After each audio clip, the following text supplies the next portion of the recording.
Our pre-convocation music was provided by Dr. Roma Prindle, Associate Professor of Music. She was accompanied by Chai-Ling Shea, Instructor of Music. Would you please join me in thanking these two talented and wonderful artists?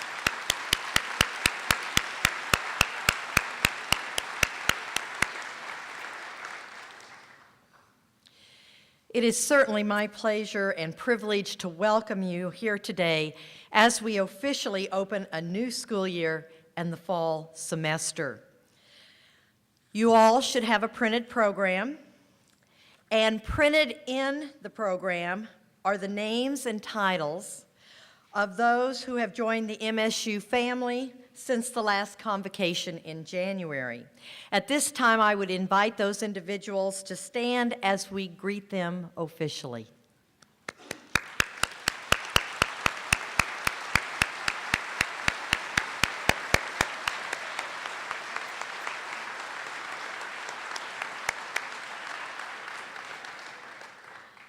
We welcome you. This is a wonderful and an exciting place to be. There are several announcements in your program today, and we would invite you to add them to your personal calendar. And I would like to ask you to make special note of the faculty staff family picnic on August 30th at Janes Stadium, which includes the MSU Southern Virginia football game. I will now turn the time over to Madonna Weathers, who will brief us on upcoming student life events and our new parking regulations. I always get the fun stuff, yeah. We're off to a good start. I was looking over remarks from past fall convocations, and I always get to stand up and talk about new parking regulations. But I want to first of all start out by saying that those of you who have responded have been most generous in giving of your time as we've asked for volunteers for new move-in day. And I know that there are those of you here who haven't had the opportunity yet to volunteer for this program. This is really retention in real time. You have an opportunity to mix and mingle with our new students and their families. You can provide leadership to our student move-in teams as we bring our newest members of the MSU family to campus. So if you haven't already volunteered, you can still do so. Directions about doing that you'll find in your program. If you already have signed up and have your assignments, you can pick up your volunteer t-shirt in the University Center at the information desk tomorrow from 2 to 4 p.m. or get that at the volunteer tent that'll be set up on University Boulevard in Batson Oaks on the lawn of Breck. New Student Move-In Day is this Friday. It's one of the busiest traffic days on the Morehead campus and in Morehead and Round County. And we're going to ask your cooperation as we always do. You need to know that the traffic direction around the Manon complex is going to reverse, so that traffic will be one way on Batson Oaks. That's the road here that goes behind this building and the library. And the hours for that change in direction will be on Friday from 7 a.m. to approximately 4 p.m. when the move-in will be finished. So be aware, faculty and staff, if you're trying to get to the parking areas that you access from Ward Oates Drive, you may be asked to show your Eagle Card ID to the volunteers who will be on the east end of campus, and that's just so we can keep traffic flowing and keep the emergency lanes open in case we do need to have a response, an emergency response. This really is an inconvenience, one day of the year that allows us to better accommodate our new students and their families as they come to and exit the campus. We'll let you know that food service will be open. They open today from 10 to 2 and will be open the rest of the week, I think, from 10 to 2 in the University Center.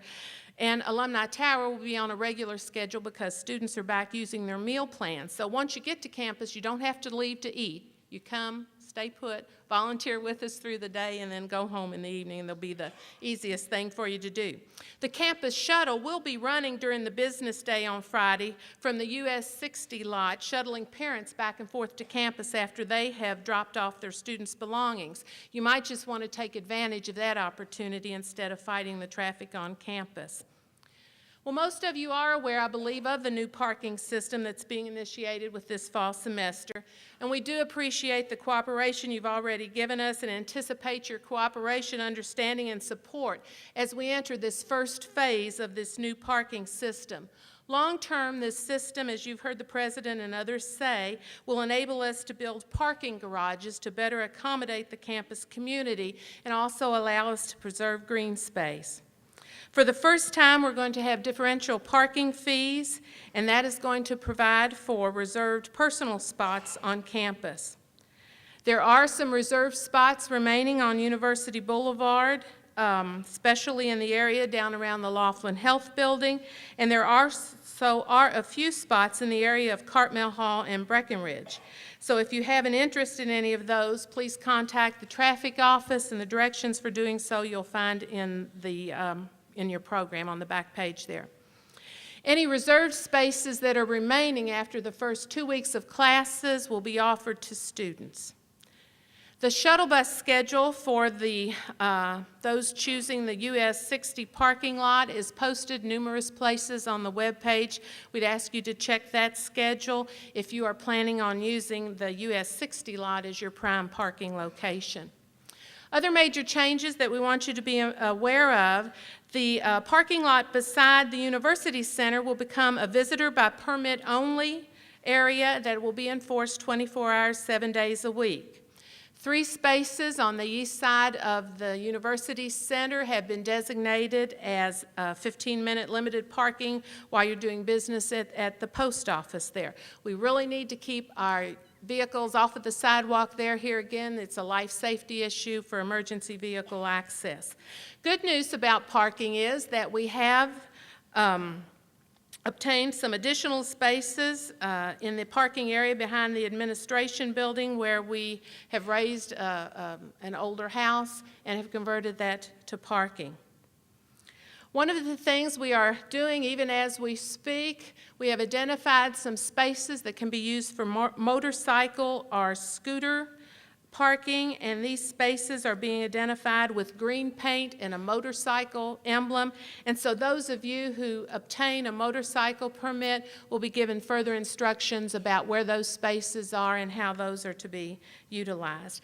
Full parking regulations go into effect with the beginning of classes on Monday, and here again we'll ask your cooperation as we put this new system into effect. There's a full weekend of activities that are planned for our returning and our new students, so you can check on the web at Today at MSU for a full schedule of those events. One traditional event that is enjoyed by most of us on campus is the traditional ice cream social that will be held on the University Center Commons, the area in front of the President's home, on Sunday evening, and that's at 8:30.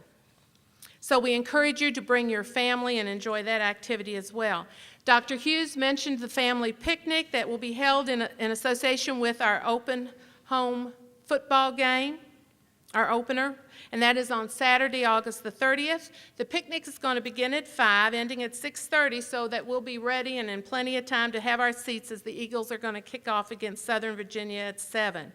So follow directions, if you will, please, in the program about registering your participation with us for that event. We want to make sure that catering has the right numbers so everybody can enjoy the food for that evening.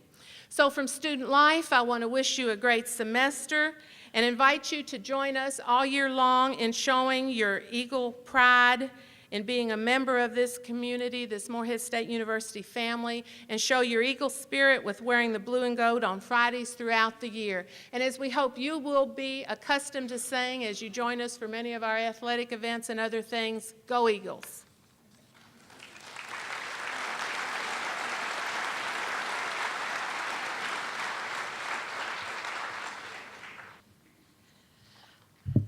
Thank you, Madonna. I have a couple of other announcements that I would like to draw your attention to.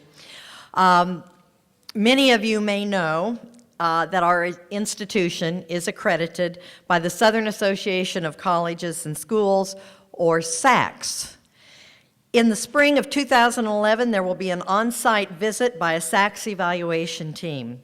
So we are beginning to prepare for that visit and want you to be aware of several things. First of all, Charlie, would you stand? Dr. Charlie Patrick will serve as our SACS director and oversee the accreditation process. In addition, Dr. Darren Nabas, where are you, Darren? And Kevin Kett have agreed to co-chair the compliance certification effort, and this was previously called the self-study.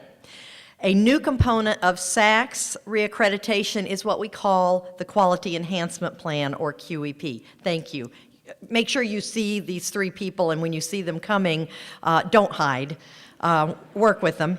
The Quality Enhancement Plan, or QEP, provides us, MSU, the opportunity to design a course of action at the institution level that enhances student learning. Because after all, no matter what our job is here, it is about our students and student success. You will hear more about the QEP this semester as Dr. Patrick visits various groups to inform you of the process and to solicit ideas for the QEP themes. I bring this to your attention because we're beginning to build awareness, and as we get closer and closer, the more pre-work we do, the better positioned we will be going into the self-evaluation and the site visit process. So just remember, SACS and QEP, we've got a lot to do. The second announcement has to do with another agenda item in academic affairs, and many of you have gotten this little handout, and it is about the redesign of general education. The Faculty General Education Advisory Committee has been involved in preliminary work for the redesign of general education. This fall, that group will launch a faculty development campaign in an attempt to familiarize everyone with the process and to solicit feedback from the MSU community on general education. You are invited to review the information provided on the general education website listed on that handout.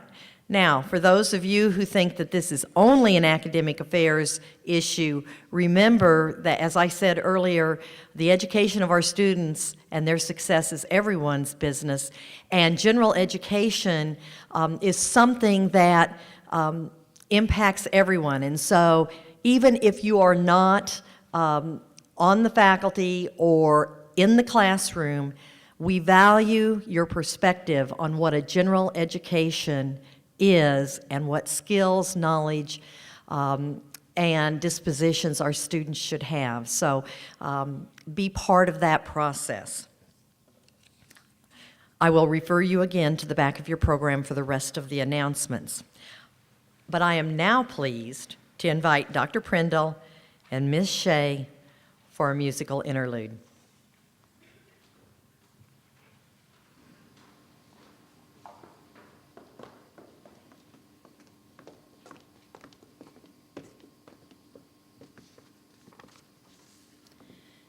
Sure on This Shining Night is one of Samuel Barber's best known and best loved songs.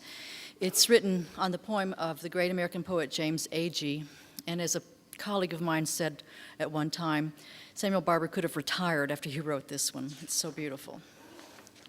But I'm glad he didn't.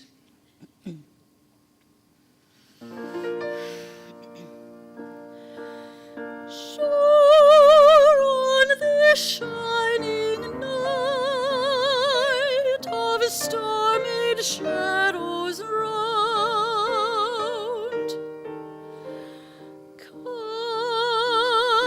kindness must watch for me beside the ground.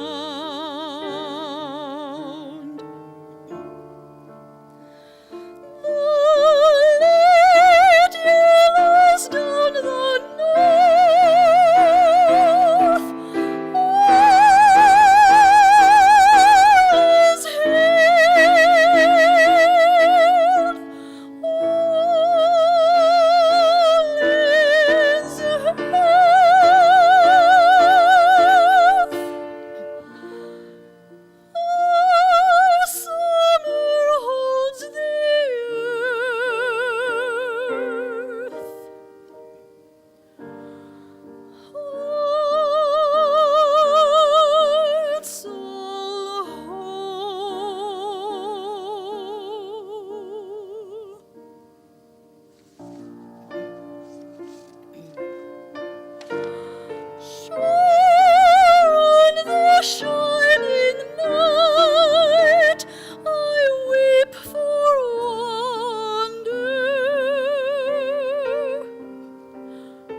It is now my pleasure to present to you the person whose vision for this institution's future and whose personal commitment to our well-being has sustained us through some challenging times this past year especially. Please join me in greeting President Wayne Andrews.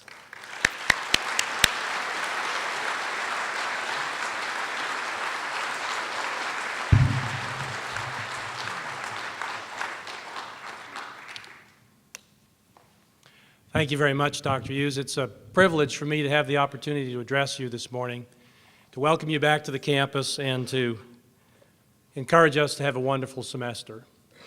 So much of what we do is prefaced on what we think and how we view the world around us.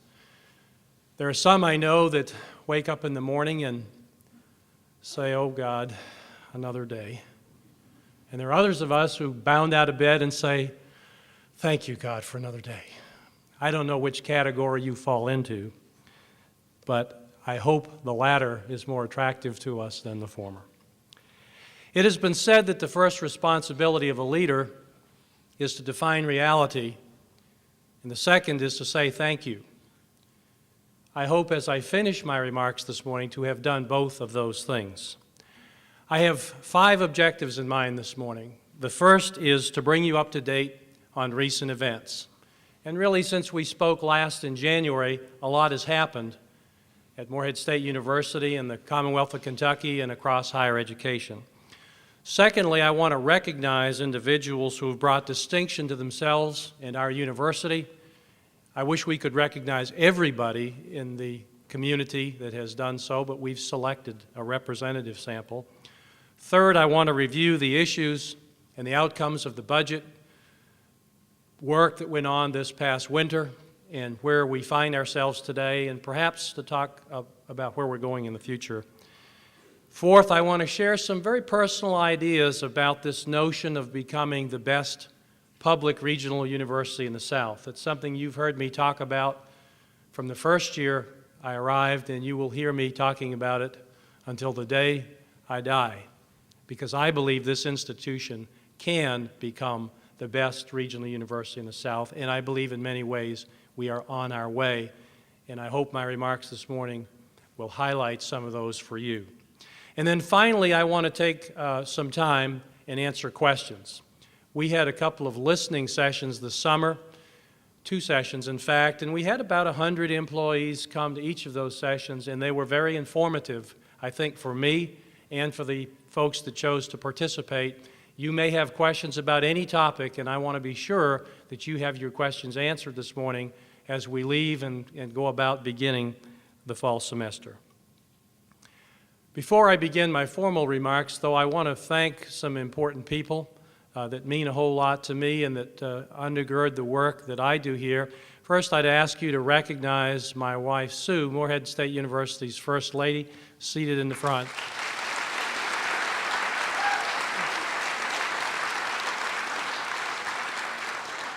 Sue does a terrific job of representing us in many ways that we often don't even know, but she's a great ambassador for our university, and she has been my partner for 37 years, and I appreciate her.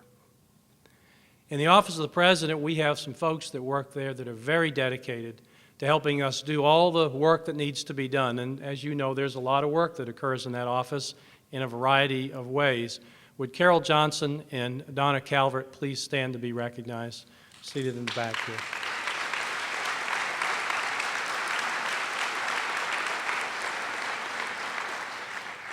Thank you.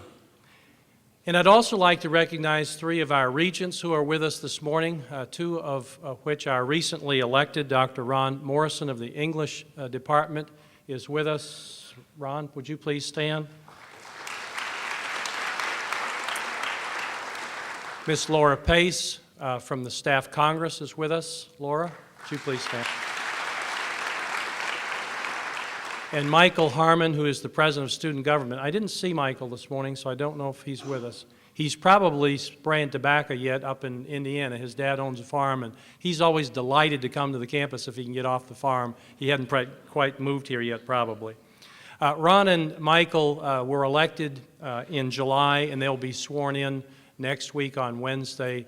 We have a board workshop on the 20th.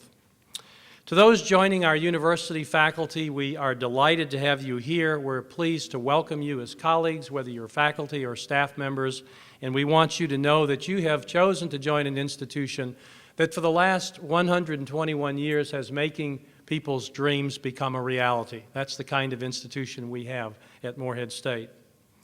Before I go further, I want us to pause for a minute, and I want to remember, though, 3 of our colleagues who have passed away since our last meeting. First, Major Wayne Isham was a member of our military science faculty for 9 years, and Wayne influenced hundreds of our ROTC students, and he was a real positive force on our campus. Also, Belva Salmons was an employee here in the Counseling Center for 30 years and influenced many, many students in important ways. She retired, came back and worked for us part-time. She passed away this last year. And then most recently, many of you are aware that we lost Dr. Nancy Peterson, who had taught English and had directed the writing project for the last 14 years. To her husband, Glenn, and their son, Henry, we offer our sincere condolences. The death of Dr. Peterson has brought to mind the loss we suffered last fall of Dr. Greg Goldie. Greg was an associate professor of government and another outstanding faculty colleague who was struck down too early in life. All of these individuals are missed, and I hope you will continue to hold them in your thoughts.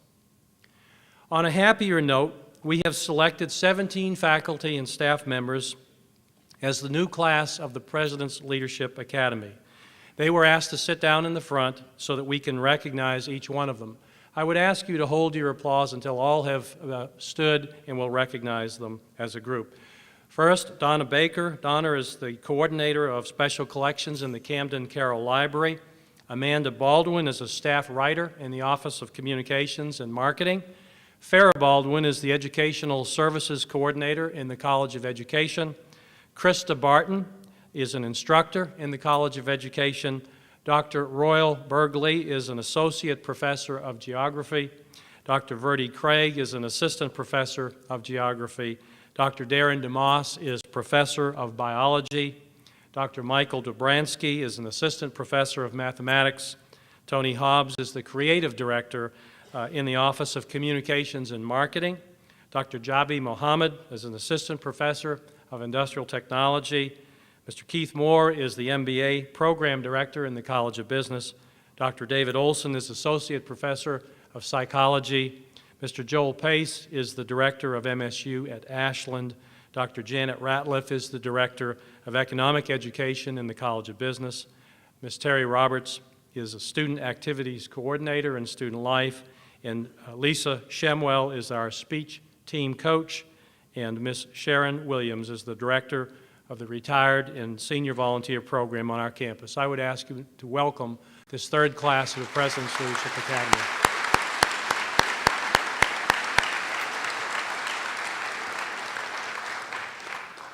You might recall when we launched that program 3 years ago, the intent was to identify individuals on our campus that had some proven leadership skills, that were interested in learning more about our university, higher education in the Commonwealth, and higher education nationally, so that we could enhance the ability of people to move through the system here in leadership or to seek leadership opportunities elsewhere as the profession might dictate.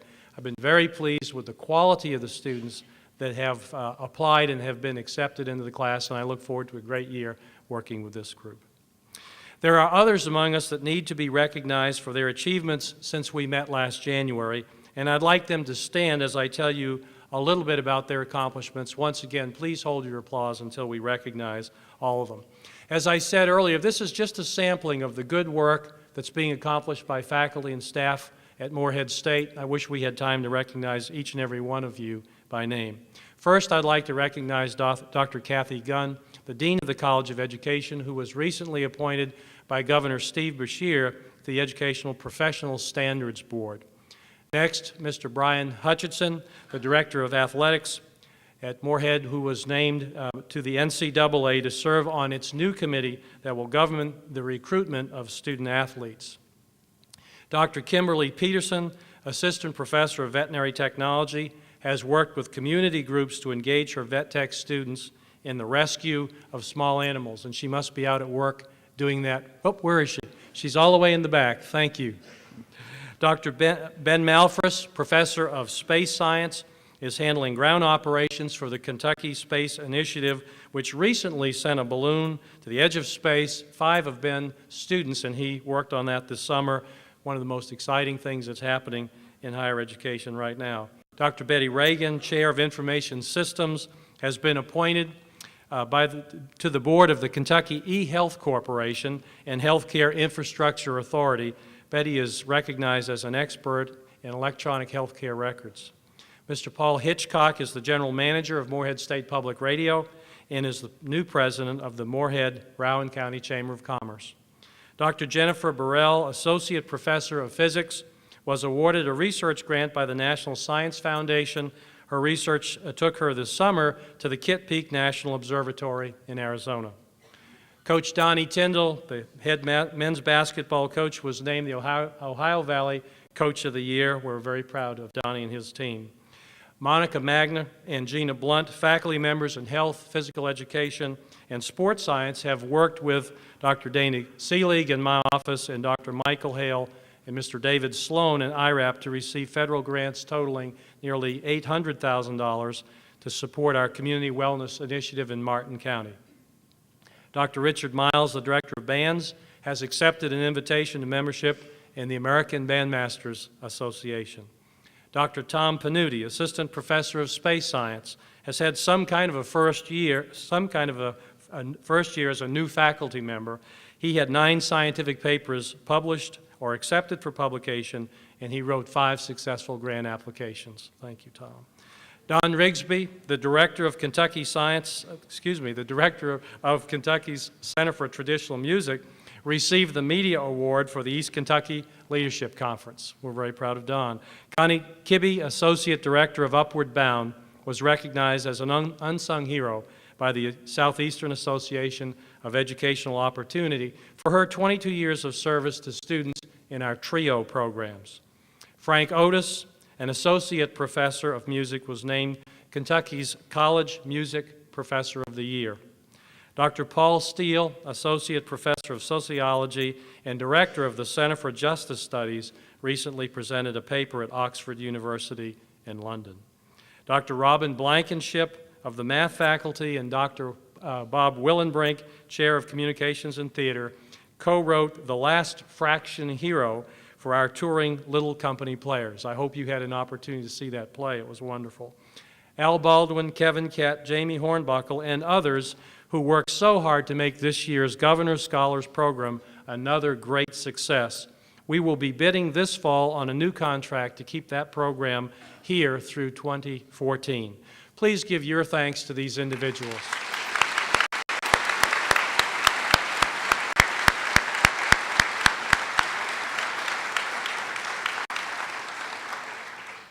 I would also like to thank each of you who took the time to respond to the Senior Administrator Survey conducted by the Faculty Senate and the Staff Congress this past spring.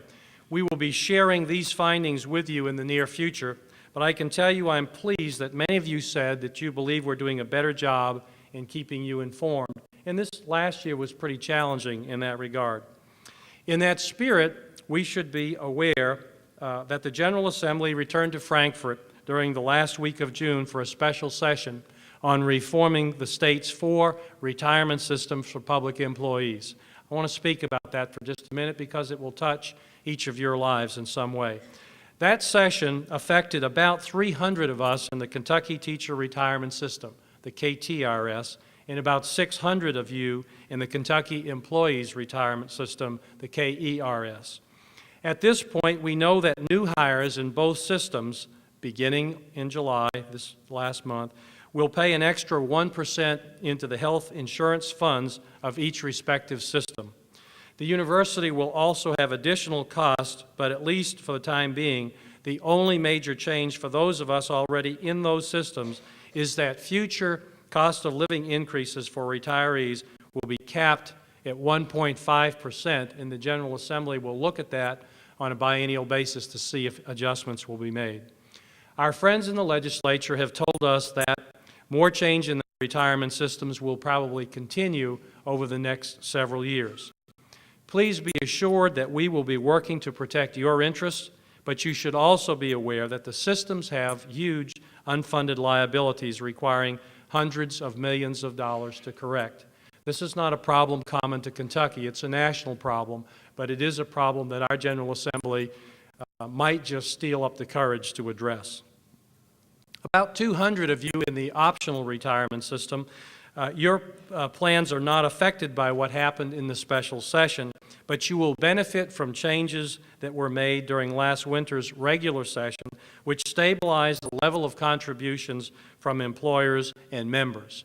That was addressed in a positive way for you. If you have questions about it, contact the Office of Human Resources. While I'm on the subject of the legislature, I want to update you on the status of our capital construction projects now underway or in various stages of planning.